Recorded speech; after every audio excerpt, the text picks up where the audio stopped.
Hello বন্ধুরা, আজকে তোমাদের কাছে একটা নতুন রেসিপি নিয়ে এসেছি। আজ আমি বানাচ্ছি পাউরুটি দিয়ে স্যান্ডউইচ। তাহলে প্রথমে কি আমি শসা আর গাজরটাকে ভালো করে কুড়িয়ে নিয়েছি, তারপরে পেঁয়াজও কুচিয়ে নিয়েছি, তার সাথে দুটো ডিমও কুচিয়ে নিয়েছি, সিদ্ধ ডিম কুচিয়ে নেওয়ার পর এইবারে আমি টেস্টি করে পাউরুটির স্যান্ডউইচ বানাবো।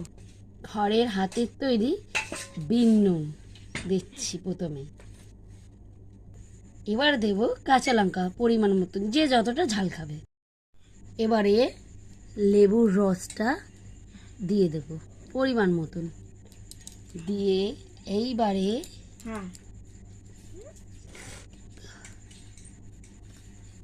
এইবারে কুচানো পেঁয়াজটাও দিয়ে দেব, কুচিয়ে রাখা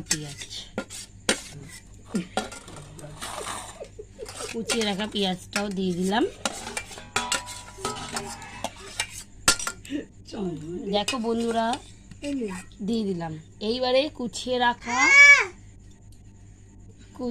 রাখা ডিমটাও দিয়ে দিলাম।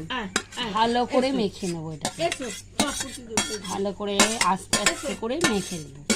মেখে নেওয়ার পর পাউরুটি ভালো করে তুলে দেবো। আগে থেকে পাউরুটিটা আমি সেঁকেই রেখে দিয়েছিলাম।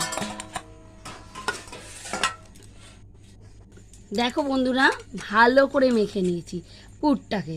এবারে পাউরুটিতে দিয়ে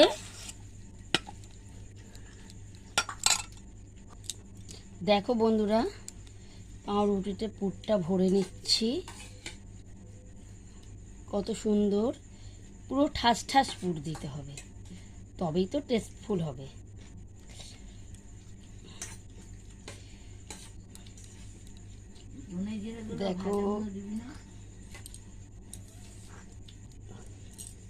দেখো বন্ধুরা, একটা পাউরুটির সাথে আর একটা পাউরুটি চাপা দিয়েছি। দেখো কত টেস্টনেসটা, দেখো বন্ধুরা। এবারে আমি খেয়ে দিলাম। এবারে সার্ভ করে গরম খেয়ে নিতে পারো।